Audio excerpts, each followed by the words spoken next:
El doctor Ocampo cuenta con doctorado en Economía de la Universidad de Yale, ha sido profesor de las universidades de los Andes y la Nacional en Colombia y de las universidades de Oxford y Cambridge en Inglaterra. En la actualidad se desempeña como director de la Concentración de Desarrollo Económico y Políticas de la Universidad de Columbia y es miembro del Comité de Pensamiento Global de la misma universidad. Ha ocupado diferentes cargos en organismos multilaterales y en Colombia fue ministro de Hacienda y Crédito Público, presidente de la Junta del Banco de la República, director del Departamento Nacional de Planeación, ministro de Agricultura y Desarrollo Rural y director ejecutivo de FEDesarrollo. Sin más preámbulos, invitamos al estrado al doctor Ocampo para que nos comparta su análisis y reflexiones. Bienvenido, doctor Ocampo.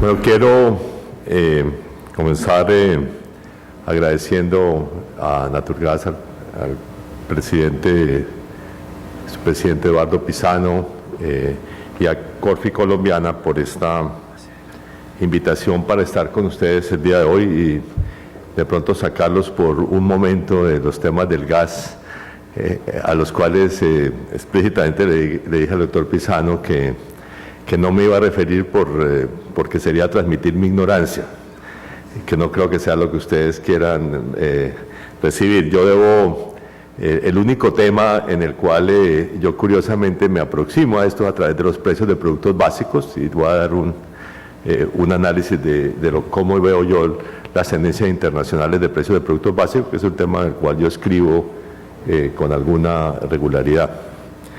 De hecho, escuchando a la señora superintendente, a la doctora Patricia Duque, a quien también saludo y me encanta compartir con ella este estrado, me recordaba que tal vez mi única relación con este sector fue el haberme sentado por 3 años y medio en la Comisión de Regulación de Energía y Gas en los primeros años.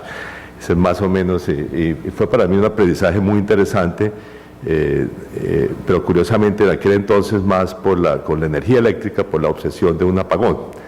Dado que veníamos del apagón de comienzos de los años 90, que había generado unos efectos, y bueno, fue una experiencia muy interesante, pero realmente ahora que la doctora Duque nos echó la historia y que el libro de Naturgas lo complementa, me pareció extremadamente interesante, digamos, recordar esa.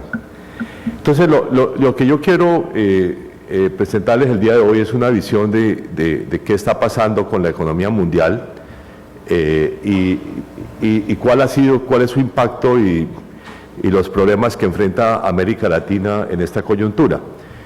Y he decidido incluso hablar más de América Latina, aunque tendré algunas cifras específicas sobre Colombia, porque en realidad lo que está ocurriendo en Colombia no es diferente a lo que está ocurriendo en particular en Sudamérica.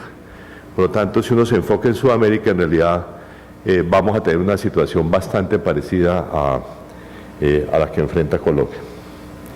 Entonces, digamos, comenzando con el análisis del escenario internacional, déjenme resumir ese escenario en 10 proposiciones.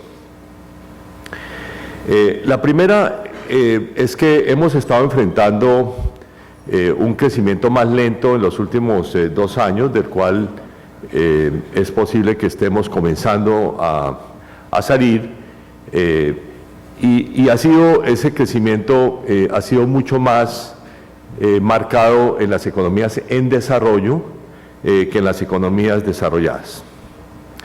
Además, en el caso de las economías desarrolladas hay una tendencia generalizada positiva, que la veremos con algunos detalles. Estados Unidos y Japón ya se han venido recuperando. De hecho, Estados Unidos es un caso realmente sorprendente porque creció el año pasado en medio de un ajuste fiscal draconiano para los estándares de un país desarrollado. Tuvo un ajuste fiscal de unos 3 puntos del PIB, que generalmente en un país desarrollado, ciertamente de Europa, menores ajustes han generado recesiones fuertes.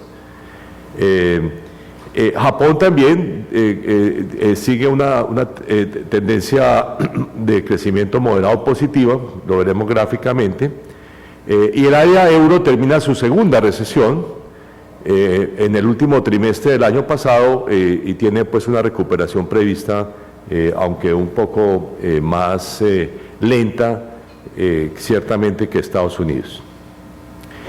Desde el punto de vista de la política económica, la política económica de todos los países desarrollados es hacia la contracción fiscal y hacia la expansión monetaria. En el caso de la expansión monetaria, hay sin embargo una diferencia esencial, y es que Estados Unidos ha comenzado un moderadísimo proceso de reversión de la política ultraexpansionista que había adoptado ya por varios años. Japón sigue en una política expansionista que ya inició hace un par de años, y en Europa se rumora de que se va a ir en esa dirección, o sea, hacia lo que se llama la expansión cuantitativa, o sea, una gran compra de bonos públicos y privados por parte del Banco Central Europeo.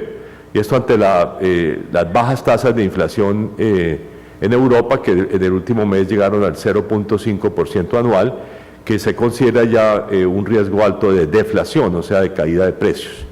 Y en todos los analistas internacionales coinciden que la deflación es un gran riesgo macroeconómico. De hecho, ha sido el gran problema japonés de los últimos 20 años. Y por último, pero de hecho quizá más importante, como veremos, están los riesgos importantes de desaceleración de la economía china. Y digo esto porque la economía china es clarísimamente la economía que determina los precios de productos básicos.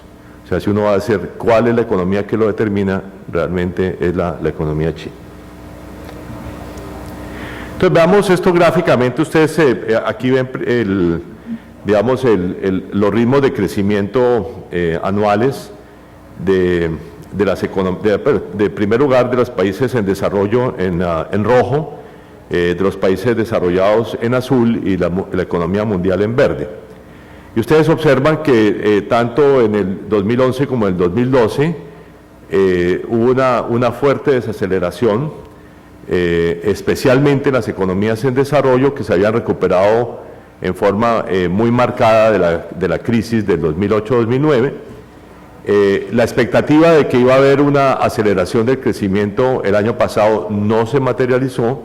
Como ustedes lo ven, el crecimiento se mantuvo realmente invariable, y esta vez, este año, hay sí una previsión de recuperación que es posible que no se dé en el mundo en desarrollo. Yo creo que las cifras recientes lo están corroborando, particularmente veremos qué acontece con China y la India, digamos que pesan obviamente mucho en ese escenario. Entonces la recuperación se da en las economías desarrolladas, que son las líneas azules. Entonces esta gran ventaja de crecimiento de las economías en desarrollo se está erosionando, digamos, en cierto sentido estamos viviendo exactamente lo opuesto a lo que se vivió en los primeros años después de la crisis. O sea, después de la crisis de 2008-2009, lo que se observó fue una recuperación muy fuerte de las economías en desarrollo y una crisis de las economías desarrolladas, especialmente de Europa.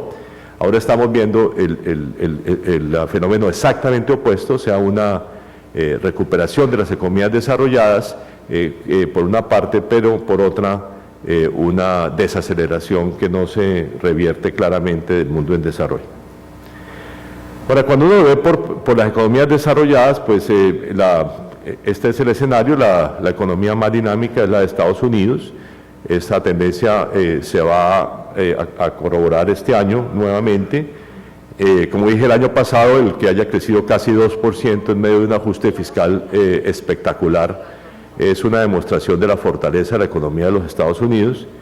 Y por el lado contrario, vemos la economía europea, que después de haber tenido una recesión muy fuerte en el año 2009, tuvo una segunda recesión que duró los años 2012-2013, de la cual comenzó a recuperarse en el último trimestre del año pasado y se prevé este año una recuperación que será de acuerdo con las previsiones generalizadas. Japón se encuentra en una situación intermedia. Y esta es la historia del crecimiento económico de China. Digamos, China ha sido, pues, por amplio margen la economía más dinámica del mundo por ya unos 20 años. Llegó a su punto, pues, a su punto más alto en el año 2007, cuando creció 14%. Digamos, eso es lo que nosotros crecemos en unos 3 años. O sea, es un ritmo de crecimiento absolutamente espectacular. La crisis del 2008-2009 la golpeó, pero adoptó un paquete de estímulos masivo. De hecho, yo creo que es el paquete de estímulos más grande de la historia de cualquier economía, y con eso evitó, frenó la desaceleración que enfrentó inicialmente y se logró mantener un crecimiento muy fuerte, pero como ustedes observan allí, durante los 2 últimos años hay una caída de unos de varios puntos porcentuales, de manera que la economía china, en vez de crecer a ritmos, digamos, cercanos al 10%, se ha tendido a estabilizar a ritmos del 7,5%, y hay una gran discusión de para dónde sigue. Digamos, en donde todo el mundo, incluyendo las autoridades económicas, consideran que tiene que continuar este proceso de desaceleración, y ahí, pues, la diferencia entre los analistas que consideran que ese aterrizaje será suave, como se dice normalmente, un aterrizaje, digamos, a un ritmo de crecimiento de un 6,5% digamos, en unos 10 años, que es lo que prevé el gobierno de China, o de pronto enfrenta un aterrizaje mucho más abrupto. Y la gente que considera que puede haber una desaceleración más fuerte en China, digamos, básicamente juzga ese resultado con base en 2 situaciones un poco diferentes. La primera, de corto plazo, son los problemas del sistema financiero. O sea, no hay la menor duda de que China está comenzando a enfrentar una crisis financiera. También enfrentó otra hace 10 años que superó prácticamente sin problemas, pero está comenzando a enfrentar una mucho más seria esta vez, porque hay una gran cantidad de agentes privados, a diferencia de hace 10 años, cuando la crisis financiera fue de agentes casi exclusivamente públicos.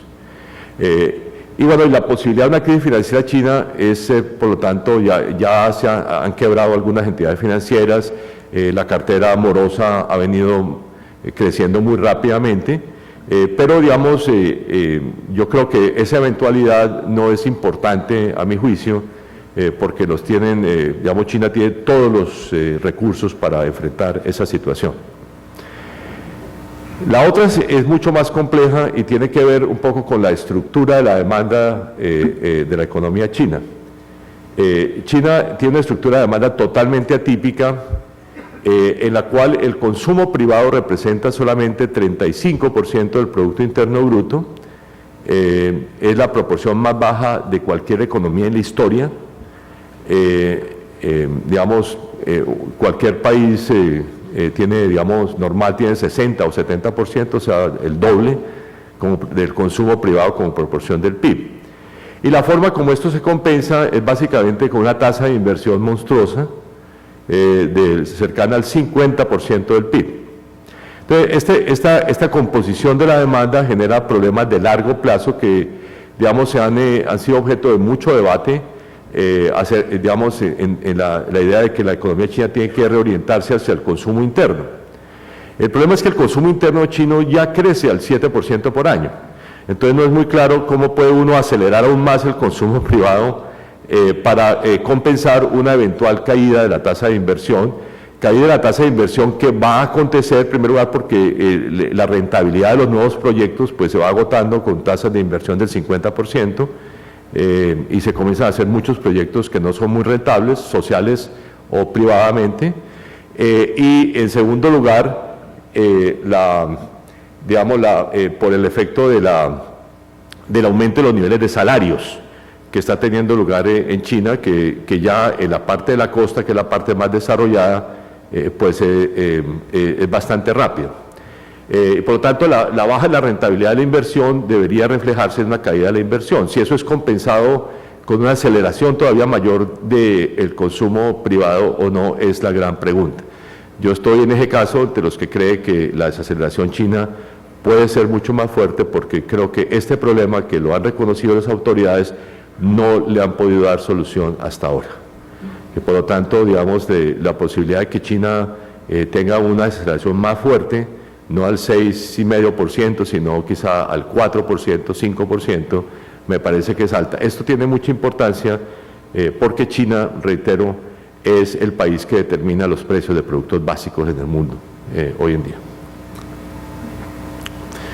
Ahora, como ustedes ven, la combinación de todo lo anterior es que hay una desaceleración generalizada del mundo en los últimos 4 o 5 años, que la podemos ver gráficamente acá. Aquí están distintas regiones del mundo. En las barras verdes se refieren al periodo 2003-2007, o sea, antes de la crisis del 2008, la crisis financiera internacional del 2008, y el año 2009-2013 es el crecimiento post-crisis. Ustedes observan que para todas las regiones del mundo el crecimiento es menor en los últimos años de lo que era antes de la crisis.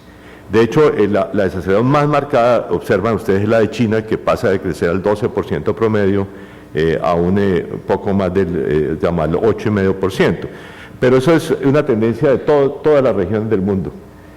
O sea, no hay excepción alguna, y por lo tanto esto tiene que ver con la siguiente conclusión, en mi sexto hecho estilizado, digamos, y es que hemos entrado en una era de menor crecimiento económico mundial.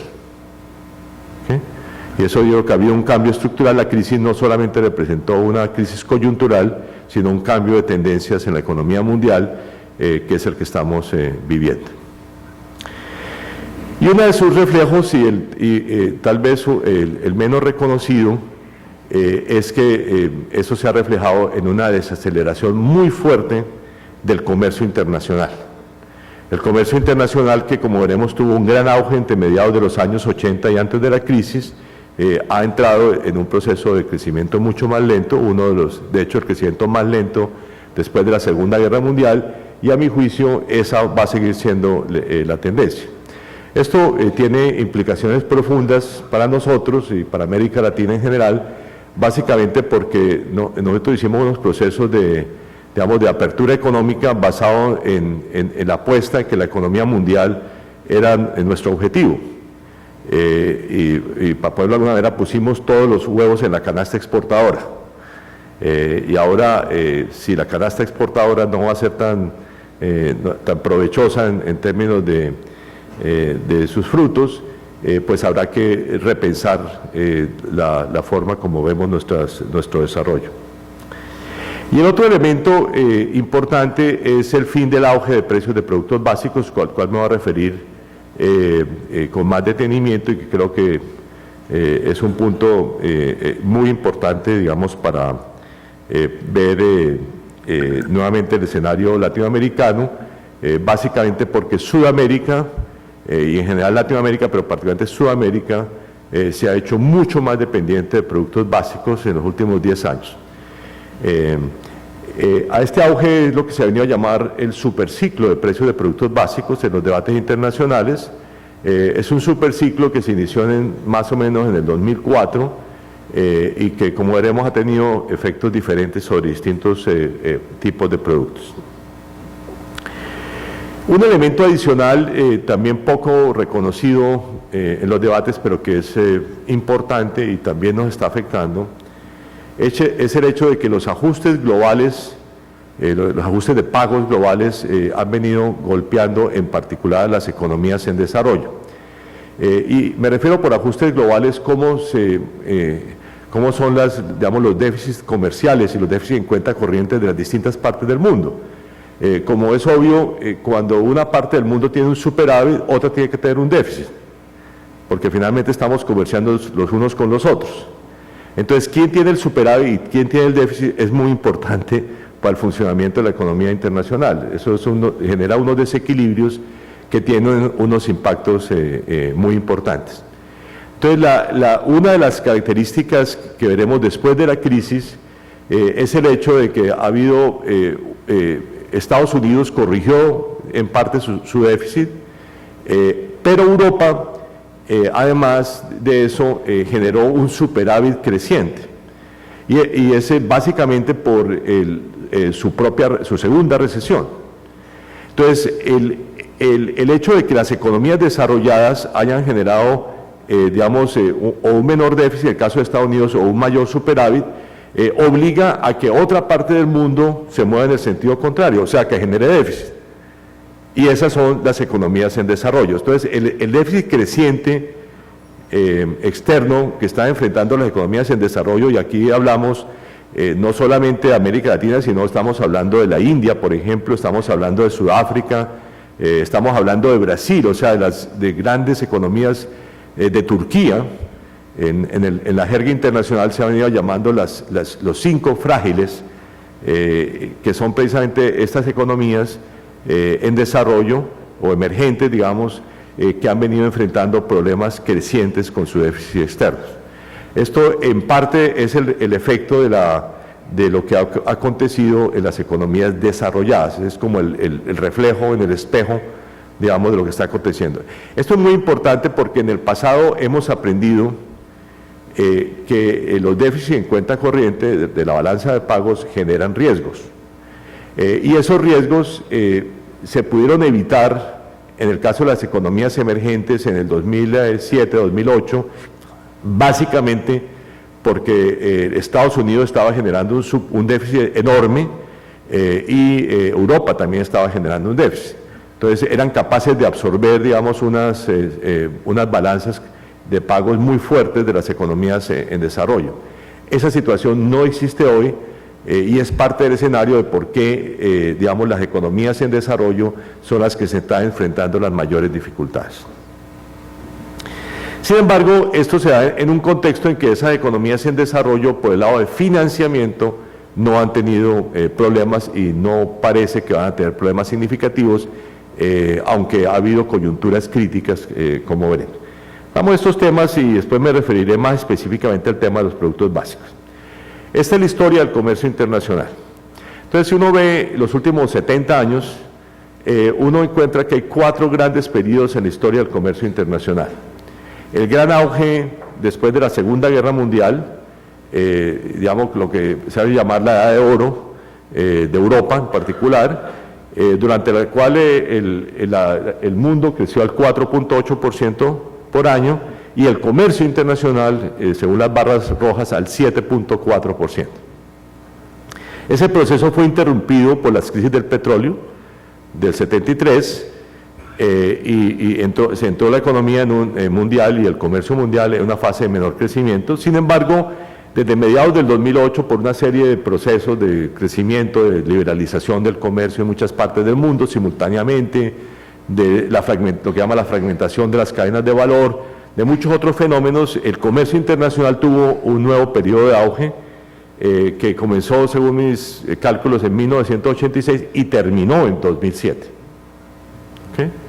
Y desde entonces estamos observando un periodo de lento crecimiento del comercio, de muy lento crecimiento del comercio, de hecho el más lento de toda la posguerra, apenas el 2.4%, incluso menor que en el periodo 74-84, cuando fue el 3.7%.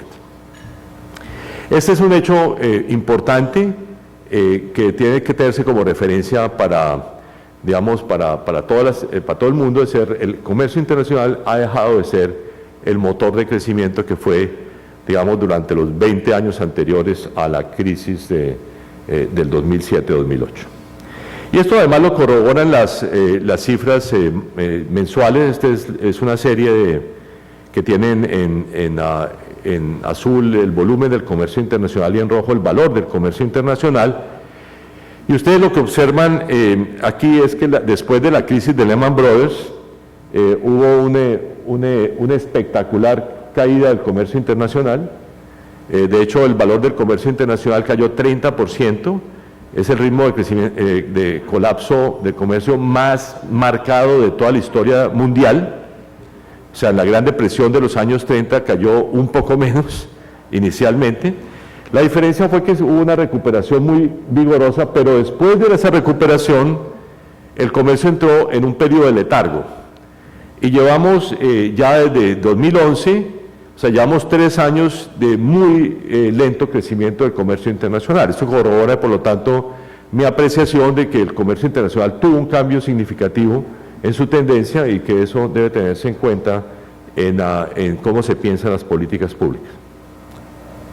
Esa tendencia pues es muy diversa, no voy a entrar a detallar esto, pero tal vez para mostrarlo claramente, Europa es la zona de problemas más grave, donde hay una caída tanto de las importaciones como las exportaciones. Las economías emergentes han estado mejor, pero como veremos, América Latina es la segunda región después de Asia, como en términos de dinamismo del comercio internacional desde la crisis, pero aún así, como veremos, también ha experimentado un estancamiento en la tendencia positiva del comercio en los 2 últimos años. Bueno, y desde el punto de vista de los balances mundiales, reitero, esto tiene las cifras positivas y negativas de distintas regiones del mundo, que tienen que balancearse, ¿no es cierto? Los positivos tienen que ser iguales a los negativos, ¿ok? Y lo que uno observa, observa en los últimos años es, en primer lugar, el nuevo superávit de las economías petroleras arriba, pero las economías petroleras también eran generadoras de superávit antes de la crisis, ¿ok? Ahora han sido un poco más marcados. Pero como tendencia, realmente como contraste a lo que ocurría antes de la crisis, es lo que muestra esta línea roja, que es el área euro. O sea, el área euro pasó de ser una área deficitaria en términos de los pagos internacionales, como de hecho, a mi juicio, corresponde a regiones exportadoras de capitales, a ser la segunda fuente más importante de superávit en el mundo. Ese cambio absoluto, que es de unos 500.000 millones de dólares, genera una presión en el sentido contrario, y esa presión en el sentido contrario es la que han observado por una parte China, que tenía un superávit enorme que ha tenido que reducir, y segundo, esta línea verde, que son las economías en desarrollo diferentes a las de Asia Oriental. O sea que el déficit creciente de las economías en desarrollo, o sea, fuera de Asia Oriental, vale decir Turquía, Sudáfrica, Brasil, entre otros, Colombia, es de alguna manera el reflejo a nivel mundial del hecho de que el área euro está generando problemas recesivos en la economía mundial, que se reflejan también en superávit de pagos. Y esto es un tema que por lo demás el Grupo de los 20 no ha podido hacer absolutamente nada acerca de estos desequilibrios nuevos de la economía mundial, y que están impactando y están generando un efecto de riesgo, digamos, de algún tipo, que son parte de los riesgos que estamos enfrentando nosotros. Si ustedes ven aquí, antes de la crisis de Lehman Brothers, la situación era exactamente la opuesta. O sea, esta línea verde está en el lado positivo.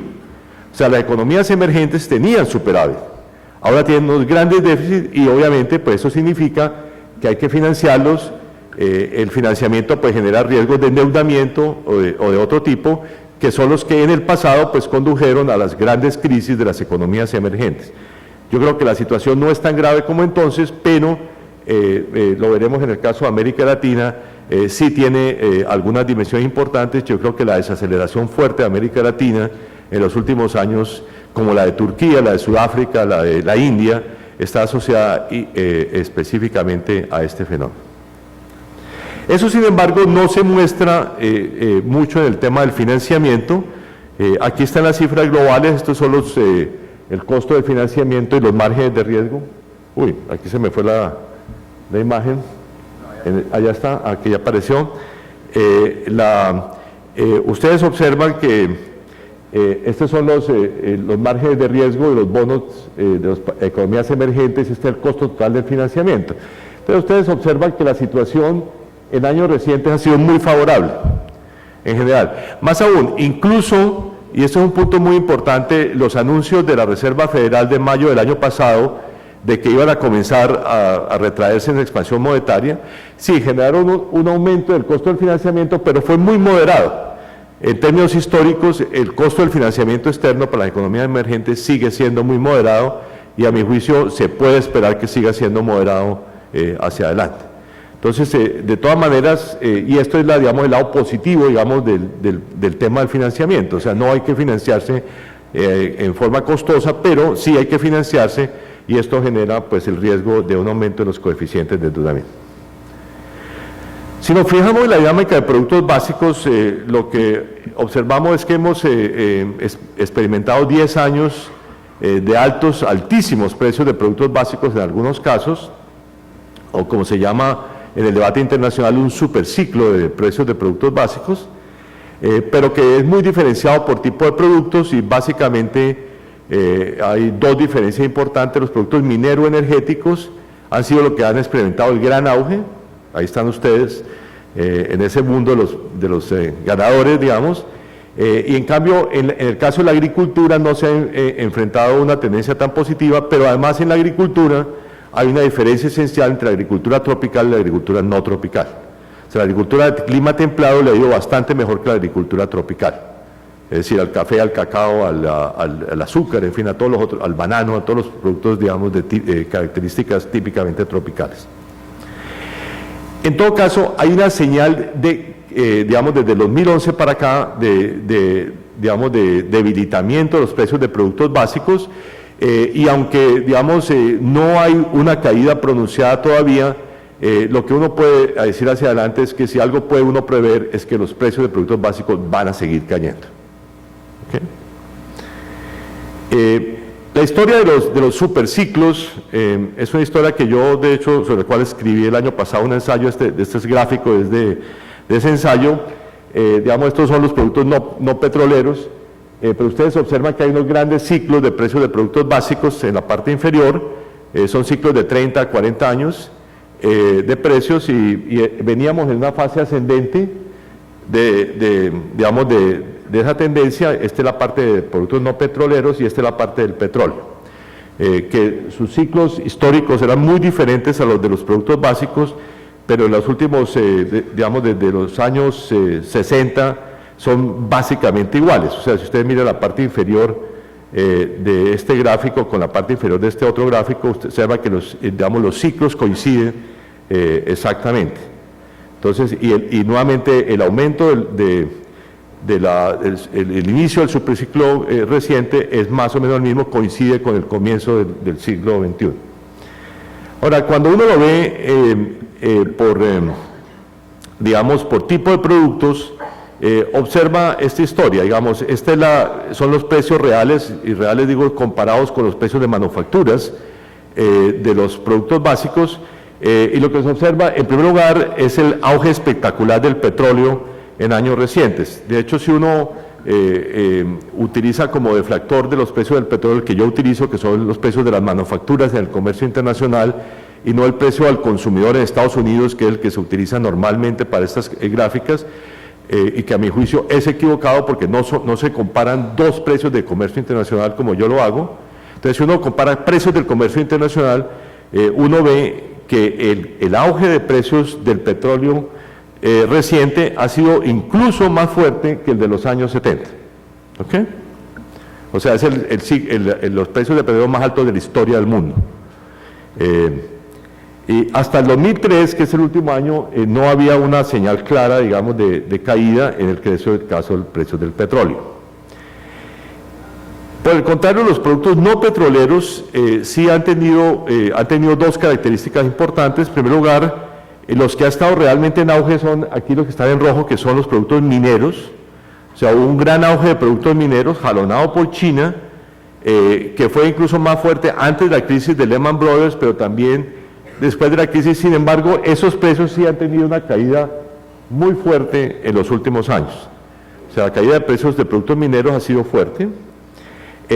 También ha sido fuerte y no fue muy espectacular el auge de productos agricultura tropical. De hecho, esta línea punteada es el año 1980 y ustedes observan que los productos de agricultura tropical a duras penas en un año recuperaron los niveles de los años 70. y ya han caído sustancialmente y se encuentran ya otra vez significativamente más bajos que los niveles de los años 70. La agricultura no tropical, por el contrario, y aquí quizá está toda esta historia sobre la crisis alimentaria mundial, porque ahí están básicamente todos los cereales, el grueso de los cereales, está también la carne, porque las principales exportadores de carne son países de clima templado. Entonces lo que observa uno allí es que esa tendencia es más positiva y de hecho esos son los precios de productos no petroleros que se encuentran en términos relativos más altos en la actualidad. Pero en todo caso, a nivel general, como lo muestra la curva azul, que es la de productos no petroleros total, hay una tendencia a la baja. Estamos en el inicio de un ciclo de descenso de precios. Pues mi respuesta es, esta tendencia sí va a continuar siendo a la baja, y es mucho más clara en el caso de los productos no petroleros, la línea azul de este gráfico, que son ya datos mensuales del Fondo Monetario Internacional. Es menos clara del productos energéticos, pero ahí, a mi juicio, lo que está influyendo decisivamente son las incertidumbres políticas del Oriente Medio. Si desaparecieran las incertidumbres políticas, y me refiero pues todavía a los problemas que existen en Irak, la incapacidad parcial de Irán de exportar petróleo, los problemas políticos en Libia, digamos, que están generando todavía problemas serios de exportación de petróleo. Digamos, si eso se normalizara de alguna manera, no me cabe la menor duda de que debido al auge petrolero de los Estados Unidos, los precios de los productos energéticos también tenderían a la baja. Entonces yo creo que el escenario internacional es de tendencia a la baja de precios de productos básicos. Y aquí hice un juego de mirar los precios de distintos productos energéticos. Yo generalmente miro el petróleo y encontré una cosa interesante, y es que tanto el carbón como los precios del gas natural exportado a mercados de consumo europeo o a Japón siguen más o menos la misma tendencia a los precios del petróleo, pero no ocurre lo mismo con el gas de Luisiana, que es la curva de abajo, y que sigue más bien la dinámica del mercado interno de los Estados Unidos. O sea, el gas natural no tiene la misma uniformidad en sus tendencias, como ustedes seguramente ya lo sabían, pero para mí esto fue un descubrimiento jugando con esta serie de precios. Ahora, ¿cuáles son los reflejos en América Latina? Entonces, América Latina, yo diría, América Latina experimentó un auge espectacular en el 2003-2007. Ese auge espectacular se debió a la coincidencia que nunca se había dado antes en la historia de 4 efectos favorables. El primer lugar es un auge de las remesas de los migrantes. El segundo es un auge de financiamiento externo. Tercero es un auge del comercio internacional. Y el cuarto es un auge de precios de productos básicos. Esa coincidencia nunca se había dado antes en la historia, se los digo como historiador económico, y nunca se va a repetir. O sea, puede que las políticas económicas de los gobiernos hayan sido mejores, etcétera, etcétera, etcétera, pero la coincidencia de una coyuntura favorable en tantos países al mismo tiempo, a mi juicio, la explica fundamentalmente la coincidencia de estos 4 factores positivos. Y lo que ha ocurrido después de la crisis está asociado a qué ha acontecido con ellos. Entonces, a mi juicio, 2 de esos factores ya desaparecieron totalmente, que es la migración de mano de obras y las oportunidades para los migrantes y los ingresos de remesas como factor, digamos, de alto dinamismo. Eso desapareció, de acuerdo con el Pew Hispanic Institute, que es el que hace las mejores análisis sobre la migración a los Estados Unidos. El stock de migrantes latinoamericanos, incluyendo los que están en calidad irregular o indocumentados, está hoy en día por debajo de lo que estaba en el año 2007.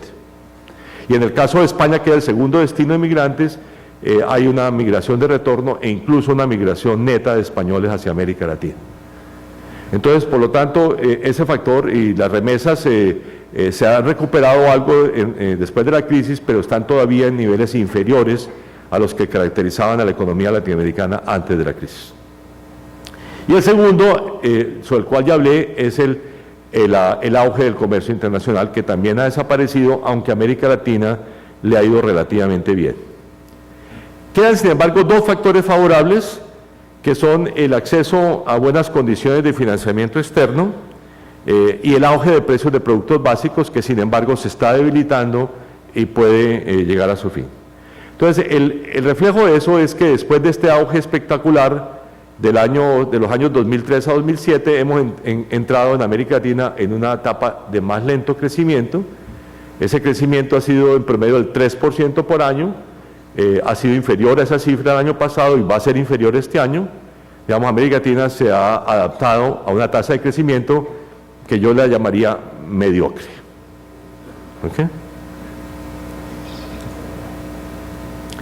En materia de financiamiento, esta es, digamos, el reflejo de la gráfica anterior sobre márgenes de riesgo del financiamiento externo, nada más que aquí solamente tengo las cifras desde el año 2007, donde se muestra que en realidad el costo del financiamiento ha seguido siendo muy bajo. Y de hecho lo vamos a ver ya país por país con posterioridad.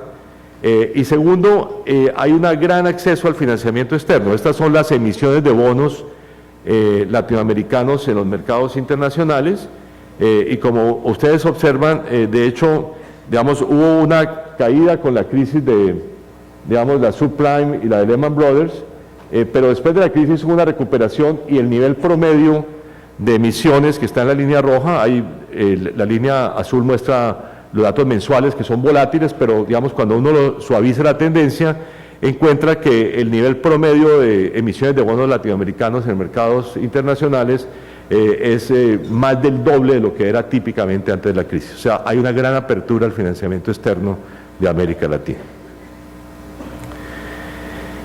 Y cuando uno mira digamos, el costo del financiamiento sigue estando, pese al aumento que se dio después de los anuncios de mayo del año pasado de la Reserva Federal, que ustedes lo ven aquí al final, ustedes ven ese salto en el costo del financiamiento, que fue el anuncio en mayo del año pasado de que Estados Unidos iba a comenzar su contracción monetaria, o iba a suavizar su expansión monetaria, para ser preciso. Lo que se observa, digamos, cuando uno compara las líneas azules aquí, que son los 6 meses anteriores a la crisis subprime, o sea, el primer semestre del año 2007, con los últimos 90 días, enero-marzo del 2014, en rojo, es que, digamos, dejando al lado, digamos, de que en el intermedio los costos del financiamiento fueron menores, el costo del financiamiento externo de las principales economías latinoamericanas sigue estando por debajo de lo que era antes de la crisis subprime en el 2007. ¿Ok? O sea, país por país es más o menos un punto porcentual o más. Arriba Brasil, Chile, Colombia, México, Panamá y Perú, todos tienen costo de financiamiento inferior a lo que era antes de la crisis de Lehman Brothers hoy en día. ¿Ok? Más aún, interesante, Ecuador se ha unido a ese grupo. Ecuador pertenecía a un grupo de economías que tenía altísimos costos de financiamiento, con Argentina y Venezuela, pero se ha unido en realidad al primer grupo. O sea, sus costos de financiamiento en la línea roja se parecen ya mucho más al primer grupo que a Argentina y Venezuela. Tal que solamente Argentina y Venezuela siguen estando, digamos, como economías que tienen grandes dificultades de financiamiento externo. En materia de comercio, lo que ustedes observan aquí es que América Latina, que es la línea roja, fue la que se recuperó más fuertemente después de la crisis internacional, conjuntamente con Asia, que es la línea azul. Pero ustedes observan que llevamos ya prácticamente 3 años de estancamiento en las exportaciones latinoamericanas. Y esto es lo que corroboran las cifras de la CEPAL, digamos que es la entidad que hace un seguimiento más de cerca del comercio internacional. O sea, llevamos ya básicamente 3 años, esta es más o menos la situación de Colombia también. O sea, un estancamiento de las exportaciones, o sea, el comercio internacional no es un motor de crecimiento importante. Lo que sí ha sido un factor favorable positivo para muchas economías y continúa haciéndolo es la mejora en los precios relativos de las exportaciones o los términos de intercambio. Aquí hago un ranking, digamos, en materia de ganancia de términos de intercambio, y lo que se observa es que son las economías minero-energéticas las grandes ganadoras. De arriba para abajo, Venezuela, Chile, Bolivia, Colombia es la cuarta, por encima de Perú y de Ecuador. Las economías más típicamente agrícolas, como Brasil y Argentina, están bastante por debajo en términos de ganancia, en términos de intercambio, y las economías pequeñas, sobre todo las centroamericanas, son perdedoras netas porque son importadoras de petróleo, ¿ok? Pero no, curiosamente, en cantidades tan grandes como las ganancias que obtienen los de arriba, y por lo tanto América Latina es una región ganadora neta con el auge de precios de productos básicos. Ahora, el reflejo en crecimiento económico es el que se observa acá, esta es la serie de crecimiento de América Latina desde el año 1950. Ustedes observan esta línea roja del 2003-2007, esta línea de acá, fue el crecimiento más alto desde el año 67-74, ¿ok? Para un periodo, digamos, de varios años. Sin embargo, después de la crisis a pesar de la recuperación vigorosa que se dio en el año 2010, rápidamente se revertió y la tendencia ha sido a este crecimiento del 3%, que incluso no se alcanzó el año pasado ni se va a alcanzar este año. Las últimas cifras del Fondo Monetario Internacional que fueron dadas a conocer a comienzos de esta semana dan un crecimiento del 2,5% para América Latina, con una desaceleración fuerte en Argentina, una recesión en Venezuela y un crecimiento muy lento en Brasil. Y eso es parte de un patrón más general de desaceleración del crecimiento en relación con 1950-1980, que es extensivo a Colombia, donde el crecimiento desde 1990 ha sido el 3,7% por año, versus el 5,1% que crecíamos, incluso si uno calcula desde el año 1965 a 1980, la desaceleración ha sido mucho más fuerte. En otras palabras, digamos, para ponerlo claramente, la apertura económica no ha generado un proceso tan dinámico de crecimiento como el que teníamos, digamos, hasta 1980. Bueno, por el efecto diferencial que tienen los precios de productos básicos, la historia sobre Sudamérica, la historia de crecimiento de América Latina de los últimos años es una historia sur-norte, o sea, Sudamérica le va mejor que a México y Centroamérica, que es lo que muestra, digamos, este gráfico. En Sudamérica, sin embargo, hay una excepción que se llama Venezuela, digamos que tiene una contracción en el PIB per cápita en los últimos 5 años y está enfrentando una nueva recesión, y yo diría que eso no tiene otra explicación que el mal manejo económico, porque es una economía con todos los ingresos de divisa posible y que sin embargo, digamos, se contrae en términos netos. Todas las otras economías sudamericanas han sido relativamente dinámicas, Colombia está entre ellas. Colombia no es el mejor caso, como ustedes observan allí. Digamos, los mejores casos han sido Argentina hasta el año pasado, o el año antepasado mejor, Perú y Uruguay, que han sido las 3 economías más dinámicas de Sudamérica. En el lado de México y Centroamérica, la historia es de menor crecimiento económico en general, con algunas excepciones. La más importante es Panamá, por efecto, digamos, de la expansión del Canal de Panamá en curso, que ha generado pues un crecimiento muy elevado de Panamá. Pero viendo las fortalezas y debilidades frente a esta coyuntura, y tal vez voy a ir un poco más rápido en esta presentación y va a llegar un poco rápido a las conclusiones. El elemento más positivo es el hecho de que América Latina ha dejado de ser una gran deudora con el resto del mundo.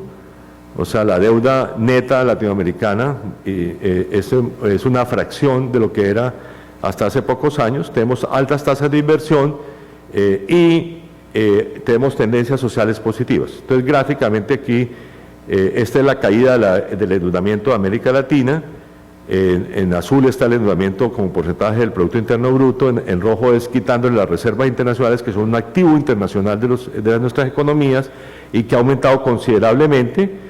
Y para ponerlo claramente, desde el año 2007 tenemos un coeficiente de endeudamiento neto de reservas de 6% del PIB en promedio, que es extraordinariamente positivo. De hecho, era el que tenía Colombia en 1980 y por eso Colombia le fue mucho mejor en la década de los 80 que en el promedio latinoamericano.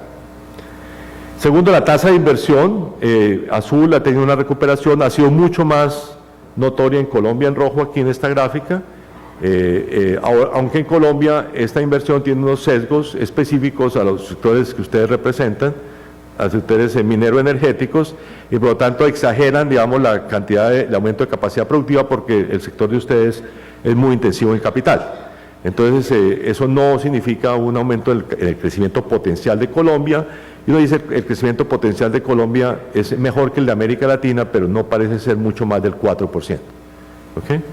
Que es positivo, pero no es tan espectacular como lo reflejaría esas tasas de inversión.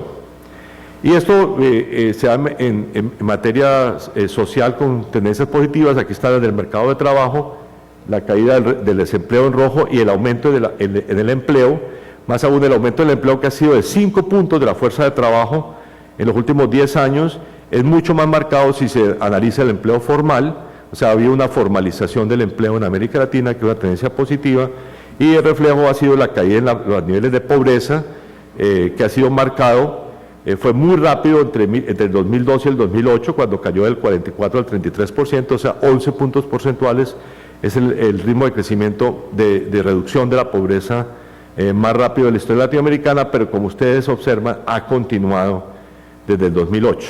Más o menos en el caso colombiano, el segundo periodo ha sido, el primer periodo fue un poco menos favorable, pero el segundo periodo fue más favorable y en promedio estamos más o menos dentro de la tendencia latinoamericana, aunque con niveles más altos de pobreza todavía.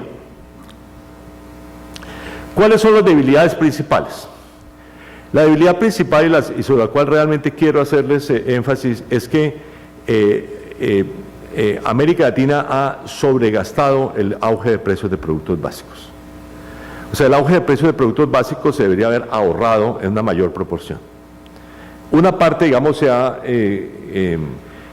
reflejado en el aumento de las reservas internacionales, que son una fortaleza, pero ha habido una tendencia a gastarlo en exceso que se refleja en la cuenta corriente. Digamos, si uno lo observa en términos de la tradición colombiana, en toda la tradición colombiana, cuando había un auge de precios del café, generalmente Colombia ahorraba parte del auge cafetero para utilizarlo en los periodos de bajos precios. Eso no lo hemos hecho, no lo ha hecho nadie en América Latina. Una excepción tal vez, perdónenme, se llama Bolivia, que ha tenido unos altísimos niveles de ahorro de su auge de gas natural. Pero fuera de Bolivia no ha habido esa tendencia. Colombia hace parte de eso y por eso hoy en día incluso economías que tienen auge minero energético como Colombia, como Chile, como Perú, tienen déficit en cuenta corriente, y eso es una demostración de, digamos, que hay algo equivocado. Y lo que hay equivocado es que somos extremadamente vulnerables a lo que pase en los mercados de precios de productos básicos, que a mi juicio tienen un escenario negativo hacia adelante. Segundo, una tendencia a la revaluación generalizada hasta el año 2012, que se ha corregido en parte, pero no se ha corregido de forma uniforme, como veremos. Esto es importante por el efecto que tiene sobre otras dimensiones de largo plazo, que es la desindustrialización y la altísima dependencia de precios de productos básicos que hemos venido experimentando. Esta es la historia latinoamericana de lo que es la cuenta corriente, o sea, la diferencia entre las exportaciones y las importaciones, que es también la diferencia entre el gasto y el ingreso nacional. O sea, cuando uno tiene un déficit porque está gastando más de lo que está generando. Entonces ustedes observan la tendencia a la caída de ese superávit que tuvimos hasta el año 2007 en azul, pero cuando uno le quita cuánto hemos ganado por términos de intercambio, obtiene la línea roja.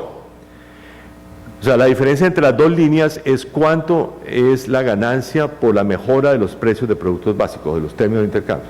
Eso en América Latina en promedio es en mis cálculos 4,5 puntos, en Colombia es más, en Colombia es unos 7 puntos porcentuales del PIB, lo que hemos ganado por el gran auge de precios mineroenergéticos.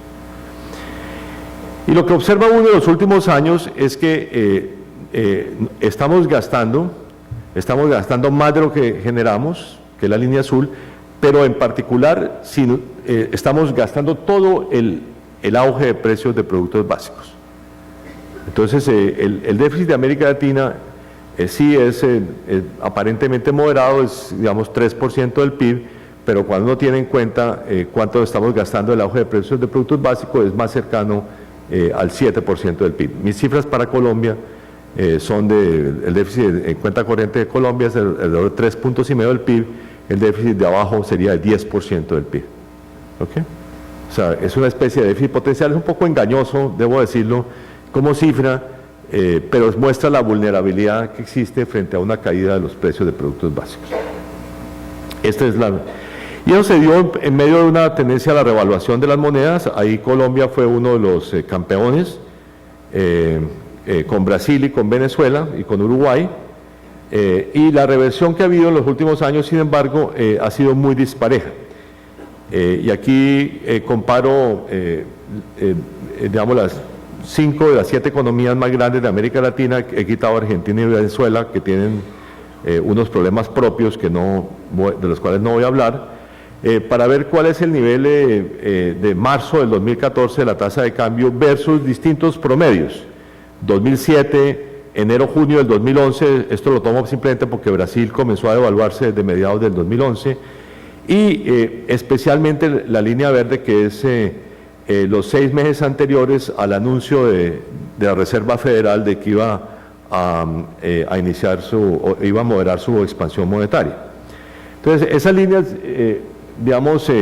esas columnas verdes muestran que todas las economías latinoamericanas se han devaluado desde mayo de 2013, pero la diferencia en relación con el 2007, o sea, antes de la crisis de Lehman Brothers, es muy diferente, y aquí los dos problemas principales se llaman Colombia y Perú. Son las dos economías que no han corregido su sobrevaluación, a mi juicio.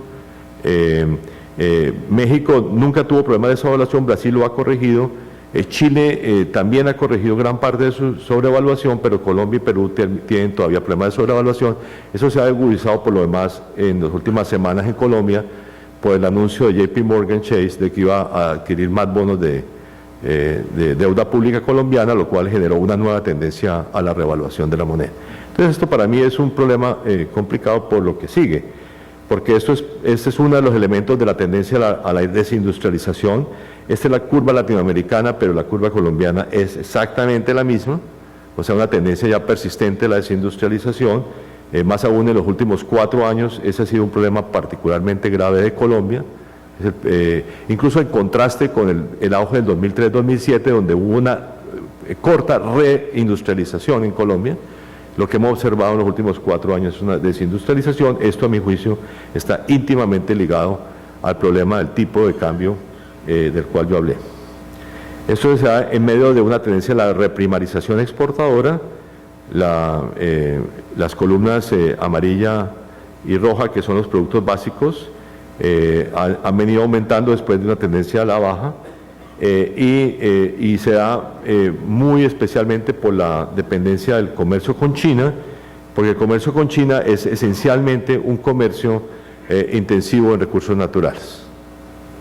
Mucho más que el comercio con la Unión Europea, y especialmente que el comercio con Estados Unidos o con América Latina, que son estructuras comerciales mucho más diversificadas que con China. Entonces, comerciar con China tiene ventajas en términos de oportunidades de negocios, pero son para muy pocos sectores productores de recursos naturales.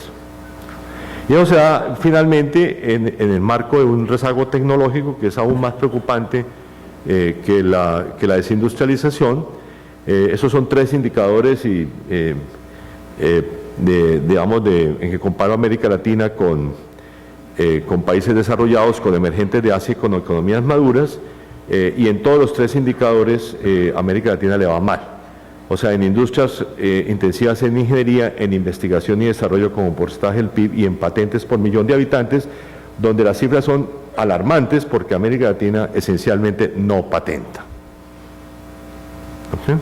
Esto debo decir, aquí no tengo a Colombia, pero Colombia está peor que el promedio latinoamericano en los 3 indicadores. O sea que ese es, digamos, a mi juicio, el principal problema de largo plazo. Eso me lleva a las conclusiones. Entonces, mi primera conclusión es que el comercio internacional ha dejado de ser dinámico y que ya las políticas meramente de apertura exportadora no son un motor de crecimiento importante. Por lo tanto, que hay que pensar en otra cosa nueva. Los principales riesgos de corto plazo no provienen del financiamiento externo. Esto, digamos, es lo que sale en la noticia de que está habiendo un problema de financiamiento. Eso yo no lo veo claramente en el panorama, sino de los potenciales caídas en precios de productos básicos. Ahí es donde yo veo la vulnerabilidad de América Latina, básicamente porque nos hemos sobregastado el auge de precios de productos básicos, y esto es muy cierto de Colombia. Sin embargo, el problema a largo plazo es en cierto sentido cambiar el patrón de desarrollo, porque, digamos, este auge primario exportador nos ha dejado con unas debilidades muy importantes que están ya pesando en términos de crecimiento económico. Yo diría, ¿por qué América Latina no puede crecer más del 3% y por qué Colombia no puede crecer más del 4%? Digamos, como tendencia a largo plazo, yo diría, es por la acumulación de desindustrialización y rezago tecnológico. Por lo tanto, lo que se haga sobre esas dimensiones, donde están las posibilidades, digamos, de acelerar el crecimiento económico, porque América Latina y Colombia, por supuesto que 3 y 4% no son cifras malas cuando la población crece 1%, o sea, es 2% per cápita, 3% per cápita, pero para, digamos, superar nuestros problemas económicos y sociales, deberíamos aspirar a 5 o 6% por año, no al 3 o 4%. Y finalmente, que en este escenario, sin embargo, resaltan dos condiciones favorables que no son ciertas de todos los países, pero que, digamos, son ciertas de Colombia, y es que estamos enfrentando unas tendencias sociales favorables en materia de los mercados de trabajo, de reducción de la pobreza, de reducción de la desigualdad, digamos que son una fortaleza básicamente porque son una oportunidad que genera el mercado interno como motor de crecimiento económico, y también las oportunidades de inversión que han facilitado esta recuperación de los niveles de inversión latinoamericanos y aún más colombianos. Ese es, por lo tanto, mi panorama de luces y sombras de América Latina, que son muy parecidas a las de Colombia frente a la coyuntura internacional actual. Muchas gracias.